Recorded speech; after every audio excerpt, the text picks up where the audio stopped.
Maj 1992. Usprkos nastojanja srpskih predstavnika u političkim tijelima tadašnje Bosne i Hercegovine da se prije svega muslimanske vođe i stranke Demokratske akcije privedu pameti, a onda i hrvatski predstavnici kako bi se izbjegao rat i krvoproliće, bosanski barutni lonac ipak je eksplodirao.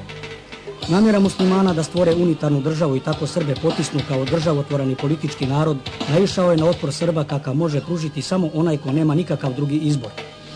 Komunikacije sa Srbijom su presječene, danonoćno se napadaju kasarne tadašnje JNA, a Srbi, bili civili ili službena lica, šikanirani, zatvarani ili ubijani. I dok je takozvana svjetska zajednica lila suze nad lažima tadašnje muslimansko-hrvatske koalicije o navodnoj agresiji Jugoarmije, krajiške bolnice ostaju bez elementarnih sredstava za rad, a rezultat takvog stanja je masovno umiranje beba u banjalučkim bolnicama.